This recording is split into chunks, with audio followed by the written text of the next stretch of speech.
Hey, welcome back to the Infamous Podcast. I'm Brian. This is Daryl. This is take 2. We haven't had audio issues in a long time. I just want to call out, like Daryl records from his house and I record from my house most of the time now. We get together in person like once a month. But like Daryl has like no like experience with this. Is that fair to say, right? Yeah. And like I feel like he does a great job. And so you guys should be super proud of him for the fact that he can get like really good sound from his apartment on his own without me down there badgering him. Partially is probably because when I got that focus right, a lot of issues, and I do have a new laptop as well. Yeah, I think both of those have helped greatly. I tried to dummy proof it for you as much as I could. Well, I mean, like when I was telling you which gear to get and everything. Although we do need to update your microphone at some point. Yeah, I know. I was watching somebody's video today, and I was like, that microphone looks really nice. Well, the microphone you're using was my original microphone when we first went to the 2 mic setup. So I mean, that thing is going on almost 6 years old, and it's been to like comic book conventions. It's been tossed around in my backpack. It was dropped a few times. So it's been written hard and put away wet. Yeah, is that what you're saying? It put the women and children to bed and went looking for dinner. Anyway, if you guys hey, whoever gets that reference, email me, Brian at Infamous Podcast, and I will send you a free shirt. Hands down. You can even Google it. I don't care.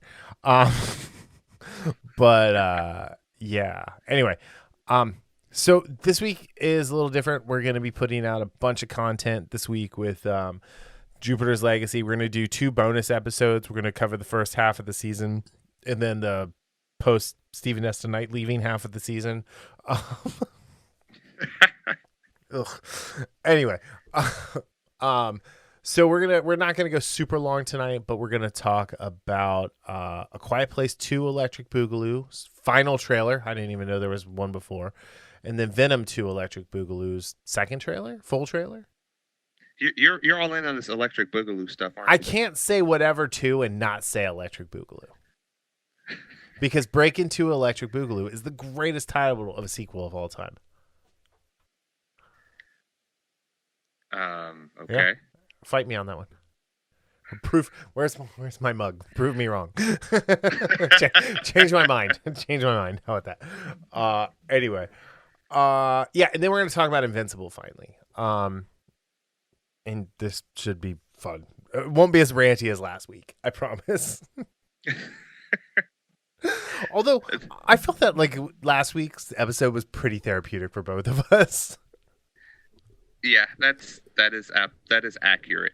An accurate assessment of what last week was. I will say our video hit on YouTube hit a weird part of the algorithm because I was getting like Uche and what was his name? The cool dude. The cool the one we both just ran into? Yeah, like so essentially I got like all the black nerd YouTubers like popping up in my feed, which has been great because they're like getting that perspective about Black Superman. So yeah, I got Tyrone Magnus, who I wasn't subscribed to before. I got Uche, who I was subscribed to. The cool section, KOOL. And I'm gonna say right now, guys, go subscribe to him. He had a great take on the race swapped Kal-El, and his collection in the background is pretty freaking sweet. So yes. I don't know anything about the dude. I subbed, but to his channel, so I'm looking forward to watching more. But same here. Anyway, but yeah, like we tripped something, so we're like, I don't know, like if you're subscribed to a bunch of black nerd YouTube channels and you start like seeing our video show up, let us know, because I'm just curious as to why all of a sudden that started doing that. So it's not like I don't subscribe to a bunch of them already, but like still, it was strange. It was like just the whole like on the iPad, it's like 8 videos across to like fill the page when you first get there. And every single one of them was a black nerd YouTuber. and it was great. It was just hilarious, and Yeah, they like the all cool were like section. on our like wavelength. Yeah, like the cool section. I've never seen his videos pop up before until Yeah, that, which was very interesting, and I'm actually glad that happened because yeah. yeah, I yeah, really enjoyed his take on it all, and it's one of those things where um, I think it was funny because the one article talked about how tone deaf it would be if J.J. Abrams were to. I'm sorry, let me rephrase this. How tone deaf it would be if Jar Jar Fuckface were to deliver or direct a Superman movie with the Black Superman, and now not at all thinking about how tone deaf it is to race swap Superman. yeah. Anywho, yeah. So let's oh crap, what did I do? Let's hop into. I did something weird. The rest of the episode while we're at it here. So, A Quiet Place 2. Its trailer came out. Final trailer. Yeah, Final Fantasy trailer. Anyway, it looks interesting, right? I'm not. I don't know. I think. I liked the first one well enough. I think is a good way to put it. I didn't necessarily go back for multiple viewings of it. I only watched it the once, or actually I watched it twice. Let me rephrase that. So I did go back for a second time, but yeah, it was good, but I didn't think it was great.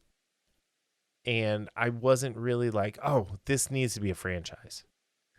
So yeah, this again, I really enjoyed the first one. I've seen it. I've watched it probably 4 times. I'm guessing.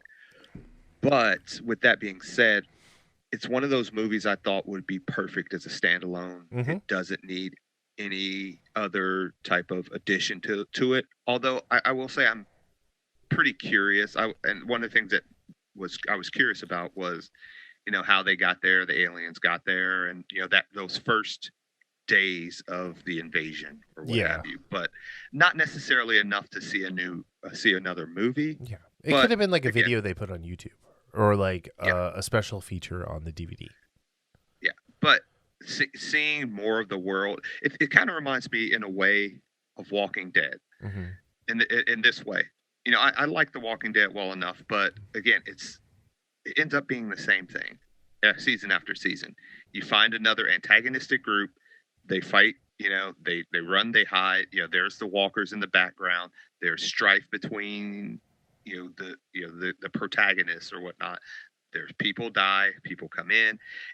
There's nothing really new, and again, I know it's all about the characters, but what I'm saying is in Walking Dead, and this is why I stopped, and I'll probably go back just because it's been like 3 years since I've watched it. Yeah. So, is that there's nothing really new to spark my interest, like it would be, say, you're exploring a world and you only see one continent, and then there's another continent with totally different people and totally different powers, say. So would you say it's safe to say it doesn't spark joy? Yeah, I will go see it, but again, one reason I'm going to go see it is I wish I would have seen the first Quiet Place in theaters. So it's kind of make you didn't up see for that in the theater? Wow. I did not. Okay. No. So that it's kind of me kind of making up for past mistakes, but also I want to go into the theater as well with a movie that's interesting. Yeah. But yeah, I won't say I'm excited for it. I'm intrigued. Let's put it that way. Yeah, I mean, it's not like I'm not going to see it, right? I mean, I'm definitely going to see it because I'm sure we'll talk about it. But yeah, it's just, I don't know. The trailer was interesting, and I don't think you can convince me there's a world where those two didn't just use their kids as bait. Take it away. Wow. I don't even know what to say to that. I mean, the little guy got himself got at the beginning, and then the other one was just doing everything she could to get got, And then the baby. I mean, come on. Like, just kind of, yeah. Like, I don't think it's time to start repopulating the human race just yet. Like, how irresponsible could he have been to knock her up? Yeah, that was a bad decision. So, although I will say the little, like, baby deprivation chamber was ingenious. Yeah, like, I'm actually surprised, like, someone didn't try and, like, market that to, like, tired of hearing your baby cry? Here's an oxygen-rich deprivation tank to put them in. Forget about them till morning. Yeah, the baby be gone 2000. I can't. Sorry. Although I can't remember how long it was once we started that movie versus when. Oh no, they did tell us about the days and stuff like that. Yeah, they were counting the days down. It was like 500 days or something. Yeah, I was gonna say, well, maybe it was an accident, or it was before the invasion that she got pregnant. But then I thought about nope. No, because she wasn't pregnant at the beginning. It was after the child. Yeah. Yep, well, I mean, they had to replace the loud one. See, that kind of bleeds into your theory, right? He was bait. We're not making it back from this run to the general store. Let's bring the loud one with us and tell him not to play with the toy. The best one of my favorite Mad Max memes. That's bait. Anyway, yeah. So it's one of those things where I'm sure it'll do fine. I mean, it's not going to make $1 billion. It's probably it probably won't make 321 like the original or 341. Right. Sorry. So yeah, just whatever. Yeah. And speaking of Tom Hardy. Yeah. Speaking of Thomas J. Hardington, I don't know if that's his name. Is Tom Hardy even his real name? I don't even know. It's one of those things with actors now. I just assume it's a falsehood or some type of derivation of their real name. Yeah. Oh, May 28th for Quiet Place 2. Yes. I did not say that out loud. It's in my head. But no, yeah, it's like I don't believe anything about them is real. So actors in general, let alone names. So yeah, so this one is September 24th. Once again directed by Andy Serkis. Yeah. So for me, the trailer for this was, like I said before we started recording, it was a disjointed, but not in a good way, because honestly, something a little disjointed involving a symbiote like Venom is actually, if you can do it right, that's perfect. But again, I know it's a trailer, and I've seen plenty of trailers. I got excited for movies, and they kicked me in the teeth because the movie was bad. So, the first Venom movie was not a great movie. I enjoyed it again because Tom Hardy and the back and forth between him and Venom, I really enjoyed. I really, really like the look of Carnage that we get in this trailer. Yeah. That's kind of cool. I liked looks really cool. I did like Venom making him breakfast and singing the "I say neither, I say neither," because there's no we. Yeah. Or there's no you. There's no you in Venom's vocabulary. So, but yeah, that was kind of funny. And then the convenience store woman in the not having the chocolate. Yeah. So yeah, and that's what you said. He was funny, and there were some good moments like that. I am. Again, this is September 24th, so we'll probably get another trailer in August or something along those lines. We're gonna need a whole marketing push for this because this is like Sony's first superhero movie coming back. They want people to go see Morbius later in the year. They're gonna go all out on this. There's gonna be toys and chip bags and stuff like. Not everybody blew their wad early like Wonder Woman did. Oh, yeah. But like, I don't know, like the Shang-Chi toys are out now, and it's like, well, I guess that makes sense because the Black Widow toys came out last year too. So yeah, so you'll get the pops. Yeah, like I am curious. I would love like some of the Carnage pops I've seen. I actually have really liked. So yeah, I'll be checking those out. Cool. cuckoo. But no, I mean, I thought the trailer looked okay. It had some humor to it, and I mean, considering I think I watched the Venom trailer for the first time during like lockdown last year. Mm-hmm. Like it was, I don't know. Like it was fine. I didn't hate it. Like I didn't love it. I didn't hate it. I'm kind of tired of Tom Hardy doing weird voices. Like weird accents, Yeah, I was gonna try his Bane accent, but it was gonna sound so bad that I aborted that. You were born. You but adopted the doctors. I was born into it. That's what he sounds like. Okay, okay, you sound like the henchman, or not the henchman, but the right hand man from Sky High. Yeah, that's the joke. So yeah, he's just like, Mwah! Hello, Batman. I see you enjoy black spandex, Batman. Oh, Littlefinger, I'm going to throw you out of this plane. And Batman. All right, so yeah. September 24th. Yep. Again, that'll be something I go see as well. I'm just looking forward to like getting back to going to the movies every week. Yeah, there's going to be quite a few movies I'll probably go see that I wouldn't go see otherwise when we actually started getting those full slate of movies, of movie weekends. Yep. Absolutely. 100, as the kids say nowadays.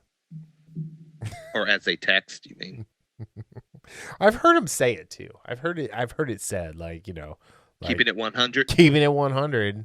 It's like that is not nearly the same as I Love You 3000. No. Does Keeping It 100 have its own Funko Pop exclusive? I think not. So the This Is Fine dog has one, and they don't. So yeah. Speaking of This Is Fine, that's the perfect segue into Invincible. Yeah. All right. So I have to say, I'm well, okay, I finished Warrior, both seasons, finally. Oh, I thought there was 3 seasons. A third season is coming out in 2022 or 2023. Okay. Anyway, so I finished season 2 today while I was working, and I've decided I'm not gonna watch anything that I read the comic book for anymore. What made you come to that decision? Because I just want to be a normie about something. Okay. Like, I was texting with my friend Ariel the other day. I was like, sometimes I wish I was a Star Wars normie.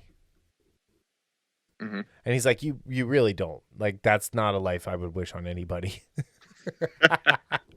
But no, I mean, we'll get to it when we talk about Jupiter's Legacy later this week. But with Invincible, like, I have all these people who are like, it's great. I'm like, it's torture. It's gore porn. Yeah. And then I had someone be like, it was so true to the comic. I'm like, did you read the comic? No, you didn't read. They did not read the comic. And if so, how long ago did you read the comic? Because you need to check yourself before you. They didn't even skim the comic. No, they you know what? They're reading, quote unquote. I'm doing air quotes in the office here. Their reading of the comic was they saw the title, mm-hmm. and maybe saw a couple pictures of the outfits, and they're like, "Oh, that's so true to the comic." I will say, which again, the most true thing to the comic was the outfits. Absolutely. And then I had a lot of people who were like, "Oh, the voice casting was great." The voice casting for Mark in Omni-Man, no complaints. That was great. Zachary Quinto as Robot was great. Switching to Russ Marquand, whatever his name is. Yeah. For Rudy, not a fan. Not a fan. Like, I guess they only had Zachary Quinto for like 3 episodes. I actually like them switching voices because I think it would have been disconcerting for me to hear Zachary Quinto's voice. Maybe, I don't know. I thought I would have liked it. I was like, because I was so off put by the change. By the way, spoilers. We're jumping all over the place. We're not gonna go like episode by episode. We're gonna do kind of a good, bad, and ugly type thing. And even though I don't think either one of us wrote down a good, bad, or ugly. Well, I mean, again, the good, like you said, some of the voices I thought were great. Some of them okay. Some of them were just bad. I love the costumes, and the animation started off pretty good. See, we disagree on that. See, Like, and again, well, no, you even said you were fine the with first the episode. animation. The first episode, the animation was fine, and then it got they and went and fast. I don't remember what episode it was you mentioned. It was the one with Titan and Machine Head, and that's where you said, that was the first time you said something about the animation, but it was specific. Yeah, you were like, his arms look shorter. They stopped worrying about the proportions of the characters being anatomically correct.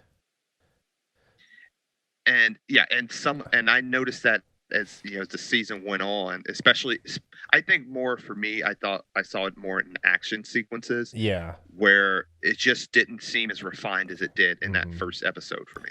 I will say, Adam Eve was the character they consistently drew the worst. I did notice some of the issues, especially again most especially in the second half of the season. I saw that. Like they just drew her like real boxy, like kind of like the whole fixed it controversy going on in comics right now. It's like they took the womanly shape out of her and just kind of drew her boxy. And I wasn't a huge fan of Gillian Jacobs voicing her. It just sounded flat and not like she was really caring about what she was doing. So that was one of those things that as the season went on started to bug me a little bit. Yeah. The first couple episodes, I actually appreciated her voice, and it was nothing that we talked about, but I just noticed as the season went on, there was something about it that was off.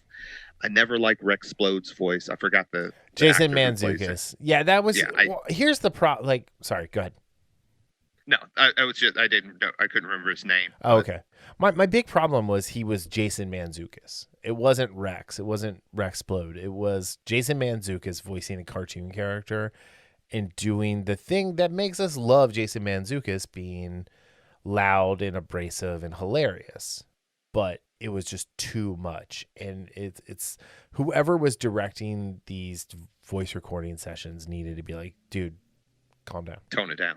Yeah. Take a deep breath. Go take a lap. Take a lap. Take a lap. I think that's what I would do. They did a bunch of gender and race swaps that they didn't need to do. They pulled a ton of the story forward into the first couple episodes. And then I really quickly realized they weren't going to actually earn anything. With the way they were telling the story, it was just a bunch of high spots that were filled with more cartoon gore.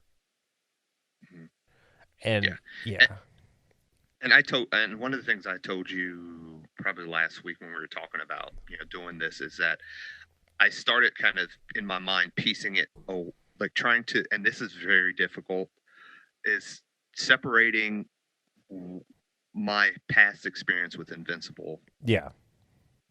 And looking at it from a standpoint of someone who doesn't have that, who's a normie, as we say. And I can absolutely see why people like this show that don't have any type of connection with the comic. Even if you've read the comic and don't have a real connection with it, again, and this will come up when we talk about Jupiter's Legacy. For me, if you don't have a real connection to the comic, then I think you'll be fine with it. But like both of us, we have a strong connection. You obviously stronger than I do, but again, I really love this comic. Yeah, this is my favorite comic of all time. Yeah. So I think if I did not read Invincible, this is a type of an animated show that's up my alley. Yeah.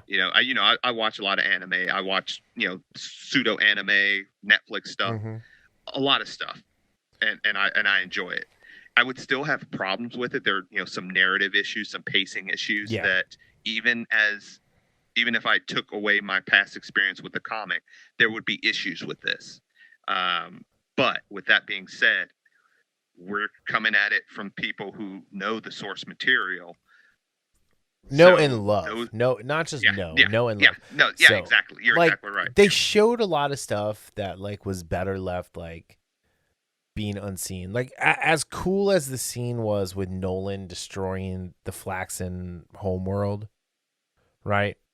Like right. that's something that didn't pay off when he got pulled into that other dimension and destroyed their planet. That didn't pay off until like issue 90. Like it was years later, like 10 years later before they paid Yeah, off what Nolan did, what Omni-Man did in the Flaxen universe. Now, I will say, like, seeing it was cool. The animation was cool. The fact that they used, like, a metal song and not, like, hip-hop like they did for the rest of it, and really bad hip-hop, yeah, was great.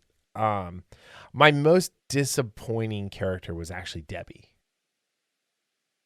right. Debbie Well, Grayson. that wasn't. And again, when we say this isn't this character, we're meaning it from the character that we see and we saw the character arc of where they come from, where they started off to where they ended up in the comics. And yes, we know because it's 144 issues, you can do a lot more Yeah. in that type of long form storytelling than you can in a 8 1 hour episode show. However, with that Yeah. being said, you know that you're not, shooting your wad, so to speak, in I the don't first know. season. It's Seth Rogen. That seems like to be his thing. Yeah. And again, that's what they did. Yeah. They, like you said, they moved a lot of the story forward, and they've messed with character arcs that they're not going to be able to get back, and I don't think they're going to be able to create a new type of character arc that's satisfying, at least for us. Mm-hmm. Yeah, like the whole Reaniman thing, pulling them forward the way they did, and like D.A. Sinclair being like outed immediately. Mhm. There were bits and pieces like Mark breaking his jaw and things like that, but like that didn't happen until they were in college. I just think like a lot of the stuff between Mark and Amber, which they should have just named that character something different, made her something new for the show, because again, that wasn't, and this has nothing to do with the fact that they race swapped Amber to be a black girl. It was about the fact that like she was kind of an asshole. Yeah, she was. And the fact, yeah. And the fact that she would break up with Mark after he tries to come clean because she said, she sleuthed out his identity, and she's like, "Oh, I've known for a couple weeks, and you didn't tell me." Yeah, I don't believe that. I think she was just saying that, like to try and hurt him, because that's the type of person that she is in the show. That, if that actually came to pass, that would make her even worse. So, because she was not. And again, it's one. There was no reason to do the race swap. We almost always I say that. And again, it doesn't mean that I'm not going to like the character. If they do a good character, hey, that's fine. But when they change a character so much where they're unrecognizable, just change the name.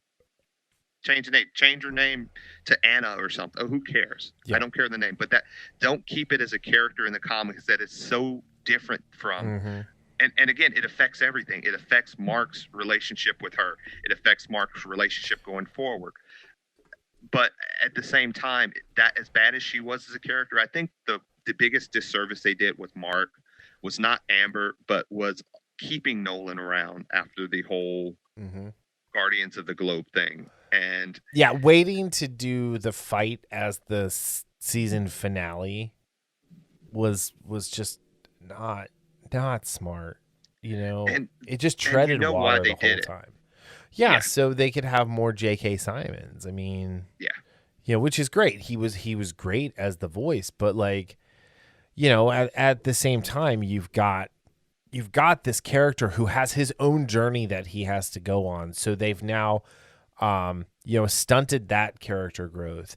Mark, I was having this conversation earlier. Mark's a joke in this show. Like, he's a joke. Like, they keep joking about that other like Fun Force team or whatever they're called. Like, people are making fun of Invincible, like when he's not around. I guarantee it, because they're like, look at this kid. He calls himself invincible, but he keeps getting his ass kicked and he can't actually like fight. He's not capable at all. Whereas like in the comic, yeah, he called himself invincible, and that's the funny thing. And he does get his ass kicked, but he never, ever has anything but 100% confidence that he can do the right thing. And again, the whole running joke about him having trouble flying went on for way too long. Yeah. So, I mean, this is a kid who's been waiting since he was a little boy when he found out his dad was Omni-Man to get powers.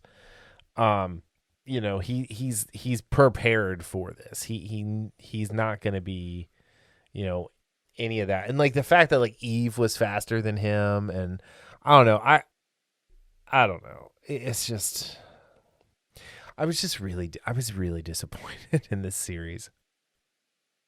Yeah.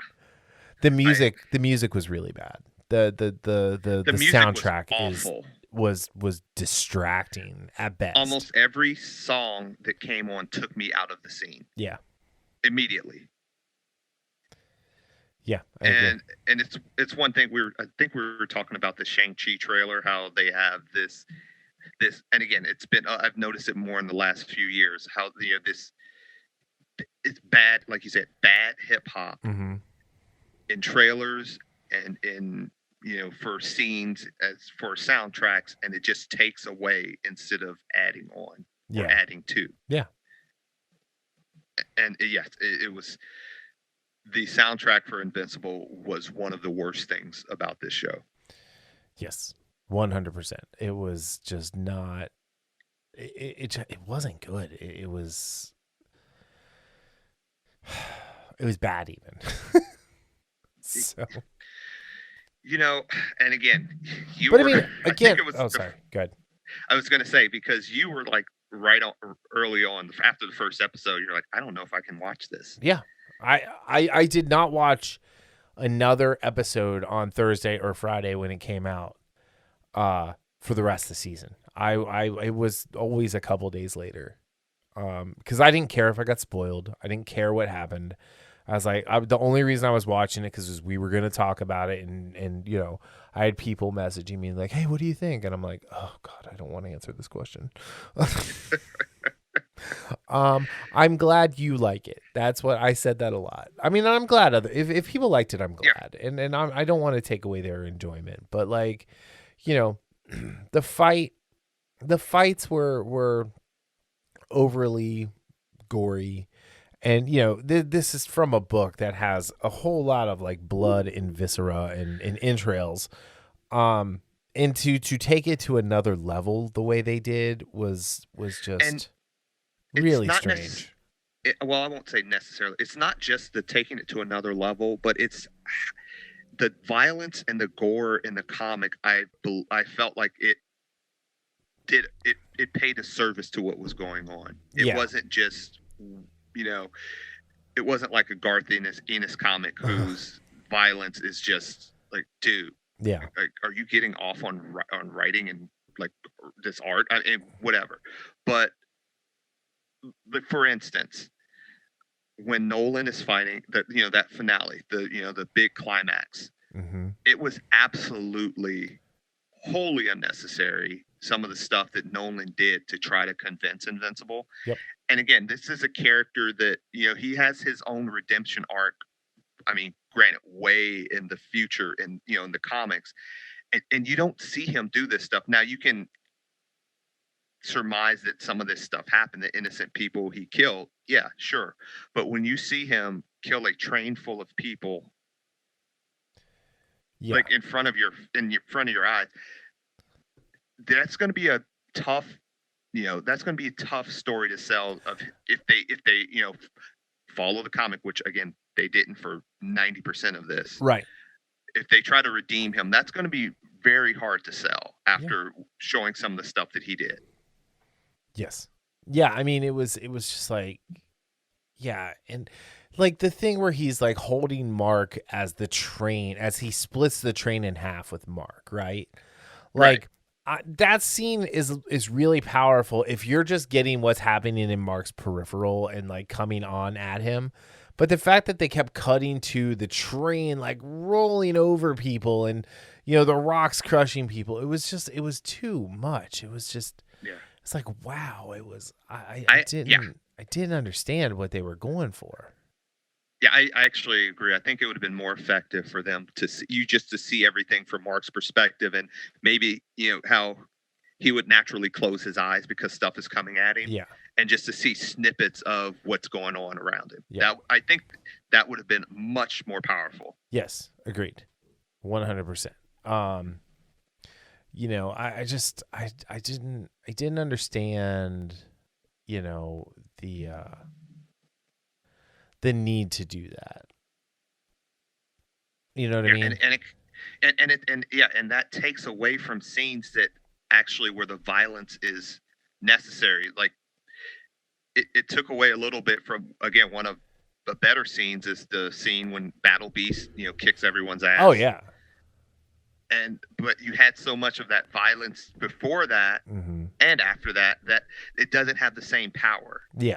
As it would. And that's the thing. That's why you have to kind of pick and choose and dial back at times stuff like the violence or the action. And this is not just for Invincible. This is just in general storytelling, because people get desensitized and they're not as affected, and they're not affected as much as with something as you would want them to be, right? Because they have it on both sides. So they should have peeled back at least, I'd say like 40%, 50% of the violence in certain aspects, in certain parts of the show, especially in the beginning, so you can ramp up to scenes like the fight with Battle Beast. Right. You can ramp up to scenes like that fight with Nolan and Invincible at the end. Well, yeah, in the whole thing with like the Immortal, and in that fight, I mean, it was just, he did attack Nolan while Nolan was fighting Mark, right? That did happen, but at the same time, it was Nolan was fighting on two fronts, and it was just really, it just didn't make a whole lot of sense. Like Mark was always an afterthought when it came to all of this. Mm-hmm. So yeah, I don't I don't know. Like I wanted to like it. I really, really did. And I wanted to, understand what was happening. But at the same time, it was just kind of like, okay, like this is not your grandpappy's Invincible. Yeah. And again, the way I've recently kind of gauged on how much I like a show is how much will I watch reactions to that show. Mm-hmm. For example, WandaVision, I watch probably like every week. I watch probably like 5 or 6 different people's reactions to the show. Yeah. Falcon and the Winter Soldier, like the first few episodes, I watched maybe 1 or 2. Then those 2 really good episodes, I watched 5 or 6. And then the finale, I watched maybe 1. And then I was done. Yeah. Invincible, I tried the first couple episodes watching reactions, and I found out I didn't even care. And that is a testament to how much this show failed with me. Yeah, because this made me really hope Robert Kirkman doesn't buy DC Comics. Yeah, and this is the thing. People say, well, and again, one of the things we say is, you've heard a lot of people say, if they're going to do so X, Y, or Z, they should have input from the original creator. Yeah, this show is a testament and an example of how you can get the original creator and still screw things up royally. Well, I mean, look what he did to the Walking Dead TV show. You know, yeah. Mm-hmm. I don't know why. Like, he wrote the first and last episodes, and it's like I don't understand why you started off the way you did writing it. Like, and again, there's things that had to change. There's things that the comic obviously didn't get right that were rife to change and change some things around. But they didn't. And, again, I thought it was a waste of Steve Yeun as the voice of Mark, because Mark should be in the reoccurring character section on Wikipedia. Yeah, it did not feel like this show. He was the star of the show. No, it Not felt one like bit. Cecil was the star of the show, to be honest. Mhm. So Yeah. um but yeah, I don't know. I mean, like I said, I really liked the character designs. I thought the character designs were all really good. Some of the changes that they made, like to Omni-Man's costume with some of the like styling on it and things like that. It wasn't just plain white. Um, I did like, like Sandra Oh did a fine job voicing Debbie. Um, Chris Diamantopoulos from he's been in everything, but he was most recently in Silicon Valley as the billionaire. Like as Donald, that was a good voice for Donald. Um,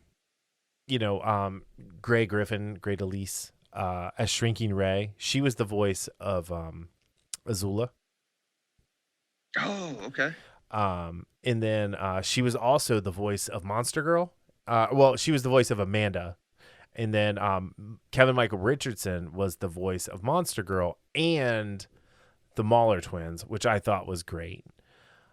He did a great job with that. Like Zazie Beetz, she was the voice of Amber, and there was no problem with the voice acting. It was just the writing. Yeah. Mark Hamill was hamming it up. Like I could have done without him. In another property that I love. To be honest. Clancy Brown as Damian Darkblood. Like they gave Damian Darkblood a ton of red meat that he didn't have in the comic. Yeah. So that was interesting. But yeah, we were missing the elephant. The running joke. Yeah, the running joke there. We got to see Biplane. We got to see Doc Seismic was really cool, actually. I really liked Doc Seismic. Titan was voiced by Mahershala Ali, which again I didn't feel like it fit, and in the way they tried to humanize Titan to make you feel sorry for him. Yeah. Was just it was too much. Yeah, and like I said, I thought the voices and like you said from like Zazie Beetz, Sandra Oh, it was just their character arcs. I again, Amber suffered the most just because I thought she was a poorly written, terrible character. Yep. And when I say terrible, I mean like not a good person.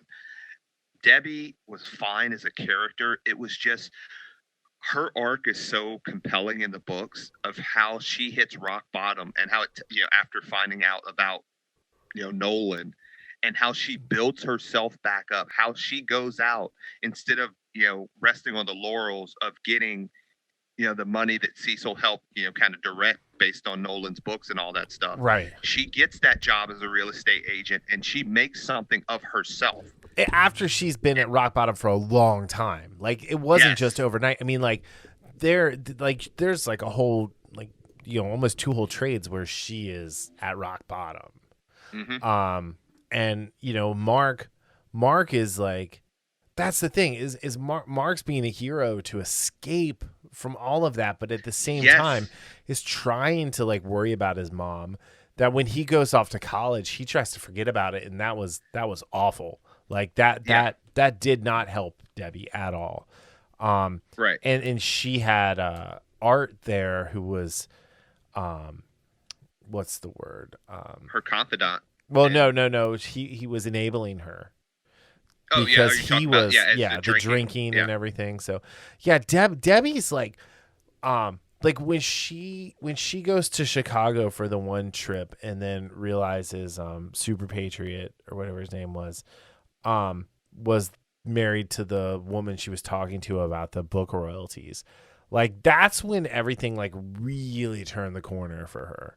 Like she started dating and like it was just like they just pulled all of that stuff forward, and it's like, okay, like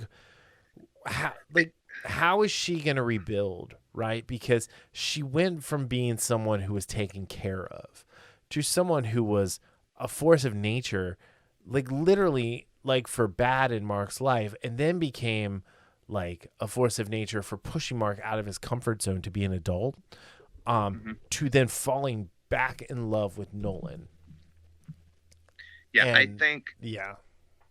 I was just going to say, I think what it was, and based on some of the other decisions they made, they were afraid to tell the true story of these characters because they felt, and again, just based on stuff I've seen in Hollywood over these years, they were afraid to take those chances because some people would have complained that, oh, why are they making this woman such a weak character, in the sense of why are they making her struggle like this, and not understanding that is, I mean, I know she's not a superhero, but that is the type of journey, almost like a hero's journey in a sense, of her, hitting that bottom rung and almost falling off the ladder completely to climbing back up slowly on her own.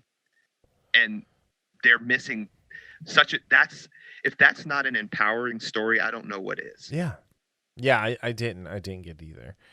I thought it was kind of weird that they had most of the Walking Dead cast as the Guardians of the Globe. That was a little much. And then they introduced the Global Defense Agency far too soon as well. Like it was so rushed with how they were like rolling reveals out and things like that. They what would have been nice if they just tried to tell not a completely complete story, but come to a natural like point where, okay, this section of Mark's life is over. Now we're going to move on to the next section of his life if we move on to another season. And instead they ended it on a cliff note of where did Nolan go? Where is he? And the fact that, again, Mark did not get to have that fight alone with Nolan, and we didn't get to have that conversation that Nolan is having with him. Instead of, it's the, why are you making me hit you? Yeah. Right? Like, this is like every person who's been abused has heard that statement, right? Nolan was not abusing Mark. And like, he was beating the shit out of Mark in this instance. Absolutely. But like, it was because of the fact that he is an alien whose species and culture is derived of strength and is strength in battle. And it's can you go through that crucible of battle and survive to come out as something changed, something stronger, something to be worthy of the Viltrumite Empire. And instead it just like felt like, when your grandpa punches you in the face with a ring and leaves a scar on your face for the rest of your life, right? That's what it felt like. Yeah. Again, it's totally misses. And that's what the most disappointing thing is, because you can see when people that don't know the material take something and adapt it and they miss the actual point of what's going on, the underlying tones. The fact that Kirkman was involved and he completely changed the tone it completely messes with everything that he created beforehand. Right. In a negative way. And I don't know how seasons 2 or 3 is going to be able to make up for that. I don't know. I just don't want Seth Rogen involved with any of this anymore. The music is like, I feel like his thing. I did not like him as the voice of Alan the Alien. I like, honestly, I think Kevin Michael Richardson would have been a great Alan the Alien. Or Brad Garrett. From Everybody Loves Raymond or Single Parents. Would have been a great Alan. Yeah. Hell, like even like and I'm just going through actors who played Kilowog at this point, like getting like Michael Madsen or someone with like a raspier voice, not someone who sounds like I'm a clown. Hi, I'm Seth Rogen. I'm a clown. I mean, that's what I hear when he talks. So here's the thing: is I like Seth Rogen. Like an American Pickle is hilarious. It is the weirdest freaking movie I watched last year, and it's hilarious. The Long Shot was a really long shot of a comedy that like was really, really good. The 40-Year-Old Virgin, he has our favorite scene with Galactic Treasure Paul Rudd, So It's an ongoing joke between you and I that we don't need to record, but um, but let's just say anytime Daryl tells me about one of his dreams, the next words out of my mouth are, "You know how I know you're." Fill in the blank. Anyway, yeah, I had such high hopes, but that circles back right to the whole. I almost I loved Warrior, right? I loved it. I tolerated this. I feel like they had such a chance. Like Science Dog, they changed it from Science Dog to Seance Dog. And that was... It's like, what is that? Like, Science Dog is a thing that happens later on. That Seance Dog is not going to make sense. So my initial thought was that one of the characters was pronouncing it wrong. But then I think Mark says it, too. Yeah. See, I thought I had a stroke and heard it wrong. Yeah. So I was like, oh, man, do I need to go to get my hearing checked?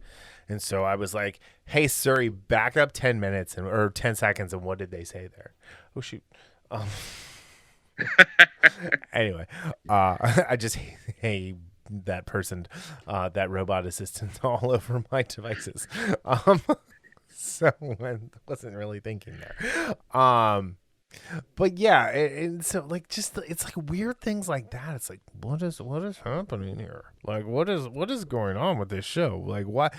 It's maybe we are in the upside down, and this is the upside down version of Invincible, where Mark is not a hero, Mark is a jabroni, and Mark isn't the titular character, he's a reoccurring character in the show named after him. Yeah. Well, I refuse to call it Invincible. I call it Amazon Prime's Invincible. So, yeah, I can't. It's not. Yeah,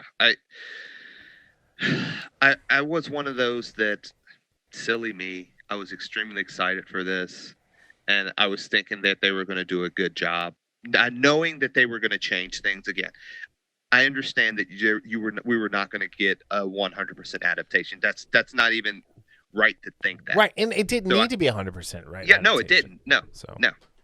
Again, what do we always talk about when we talk about adaptations is that getting the core competencies and the core narratives and arcs of who these characters are. That's the most important thing.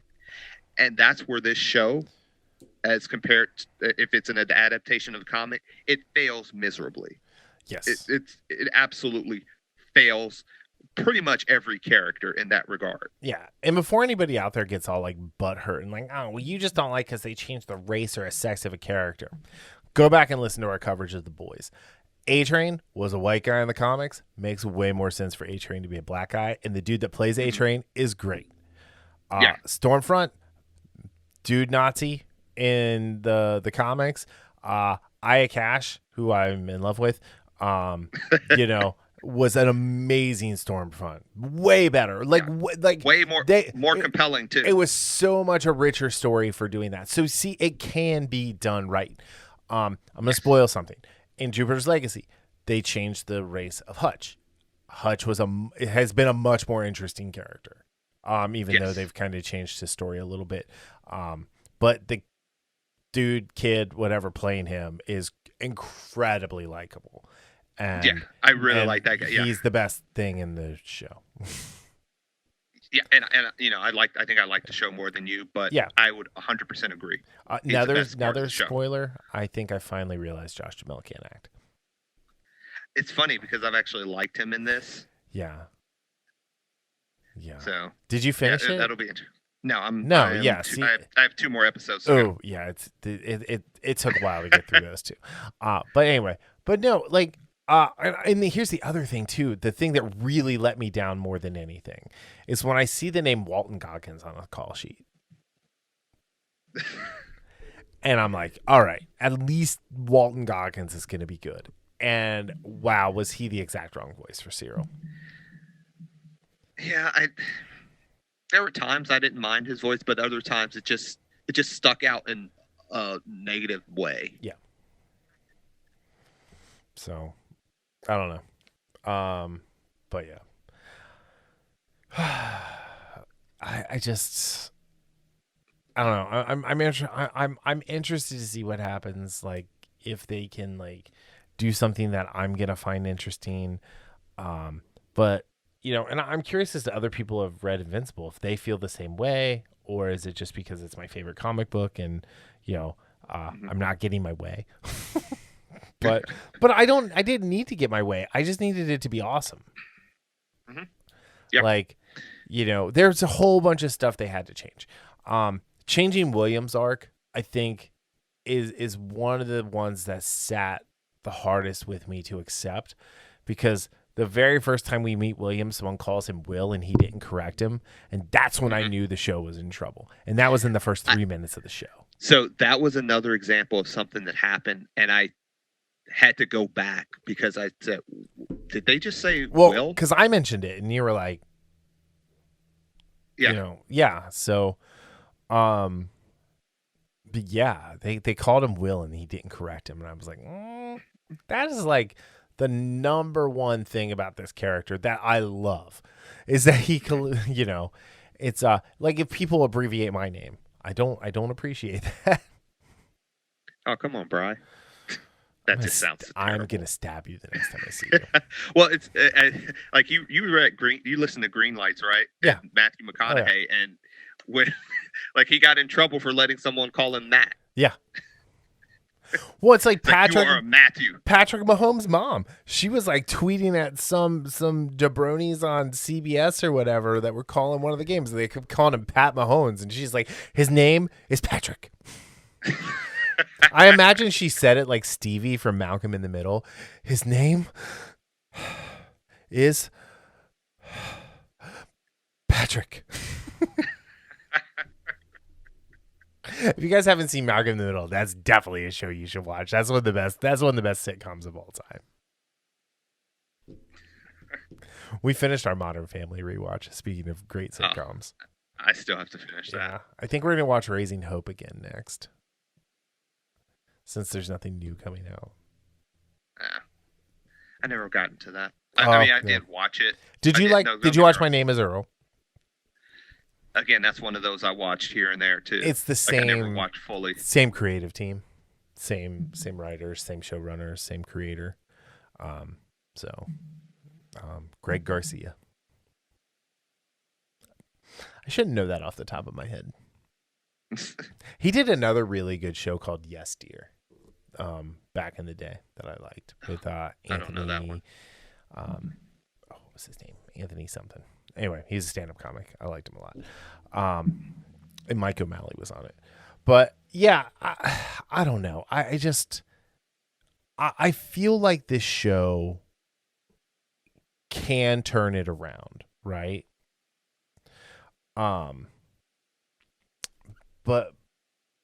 yeah, I do want to point out in the Wikipedia, when it's talking about Mark, it says the eponymous main character, again, that should be in quotes, gaining his powers at 17 years old, Mark discovers the harsh realities of being a superhero while struggling to define himself.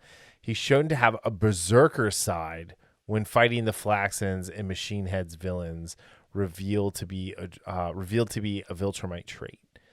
Like, that is not a like, the Viltrumites are not berserkers. They are cool, and they're calculating, and they are nearly emotionless, which is what makes Nolan's turn and Nolan's arc so very, very interesting. Yeah. So, to your point, I'm usually the one on the bright side as far as, hey, this can get better. And you're absolutely right. They can absolutely turn this around. I just don't think they will. No, I don't think they will either. And again, I mean, I think it's because of the creative team they have involved and all of that. Yeah. Anyway, all right. So out of disappointed Brian's on a scale of 1 to 10, what do you give this? I give this a 5. Yeah. This is, and I think there was enough good that it's, and again, especially if this was something if I had never seen you read the comic, I would probably be at a 7.5. 7.5. I would think it's pretty good. It's rewatchable, yada, yada, yada. Yeah. But again, there was enough decent stuff for me to keep it at a 5, which is, again, a 5 is not that good. But there were good things about it. This wasn't like a failure on every front, as we've mentioned some of the things we've liked, but the main, drive of the show, that's where they failed in the sense of the characters and the character arcs and who these characters are. So 5 out of 10. Okay. Disappointed Brian's. Hey, real quick, in Nolan's description here, they say his civilian identity was a rich and famous travel writer. He went out of his way to make sure he was neither rich nor famous. Yeah. Anyway, I am giving this a solid 3.5. Okay. Actually, I was gonna give it a 4 before I read these character arcs, these character descriptions on Wikipedia. So, yeah, no, this is bad. This isn't good. This is not what I wanted. This is, I think this what they've done here, speaks to the lowest common denominator of fans, and doesn't challenge people to think. And the cool thing about the Invincible comic is in the on the top it says the world, or the universe's greatest superhero comic book. And there's a point where it just drops the superhero, where it's the universe's greatest comic book. And yeah. This is somewhere, let's see, what like I'm trying to think of a comparably disappointing cartoon that isn't going to offend you. What did you have? I was going to say the Dragon Prince, but the Dragon Prince isn't this bad. What? I mean, it's Dragon Prince. Did you read that comic, or was that a comic? Or no, I don't know. I mean, I was just trying to think of. I was just thinking of cartoons. Like I didn't hate the Dragon Prince, but yeah, I don't know. I'm just trying to think of something like. I don't think it'll be hard for you, especially because again, this is your favorite comic. So. Yeah. And again, this is not. I don't think Invincible. Invincible was in my top 5. Don't get me wrong. And yeah, it's such a rich comic, such a rich collection of characters. They did such a good job building the world. He did the same thing with The Walking Dead. In the comic, they did such a good job. He did Kirkman and Cory Walker and Ryan Ottley in Invincible in particular did such a good job of building the world in which they were inhabiting, right? And in the comic in the cartoon they just glossed over it. Like it was like it they're like, oh well, this is a place, but it didn't even feel lived in. It was just like, okay, this is a thing. He and Charlie Adlard in the, actually him and Tony Moore. I'll give Tony Moore a little bit of credit for the first 6 issues of The Walking Dead, right? Like they did a great job through those first, 20 or so issues over the course of 2 years to make like a really cool world. And it just didn't get to where it needed to go.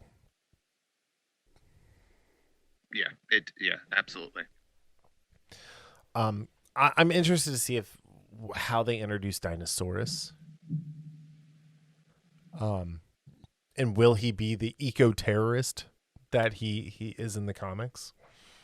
And will he kill the way he kills in the comics? You know what I mean? Yeah, who knows? Yeah, I don't know. I'm really not interested.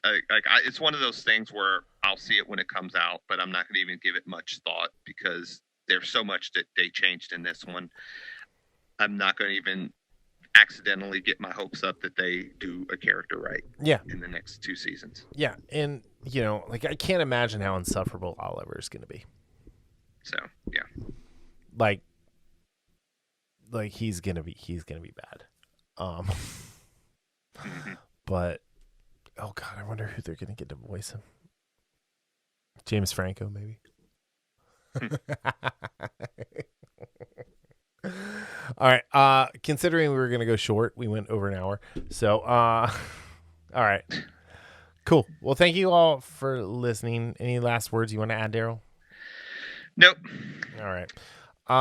Hey, like and subscribe, all that fun stuff. Go to Flying Pork Apparel. Go to the website and click on shop to go to Flying Pork Apparel and buy a shirt, or a hat. And if you got my reference from the beginning of the episode, email me and I'll send you a shirt for free. Yeah. All right. Cool. Well, on that note, I and Daryl will see you all next week, and hopefully you enjoyed our Jupiter's Legacy coverage. See ya. Bye. The Infamous Podcast is recorded in Kings Mills, Ohio, just north of Cincinnati. You can find new episodes every Sunday on Apple Podcast, YouTube, Spotify, Google Podcast, our website, or anywhere podcasts are downloaded. This show is hosted by Daryl Jasper and me, Brian Tudor. To find more information about the show, visit us at infamouspodcast.com and follow us on Facebook and Instagram at Infamous Podcast to keep up with the show. We also have a Patreon page, patreon.com/infamouspodcast. We have some great rewards for our patrons and are looking for help to grow the show to bring you more of the content you want to hear. Music for this podcast is provided by Michael Henry from meetmichaelhenry.com. So, whenever you're listening to us, have a great day, night, evening, weekend, whenever it is, and we'll see you next time. Thanks for listening.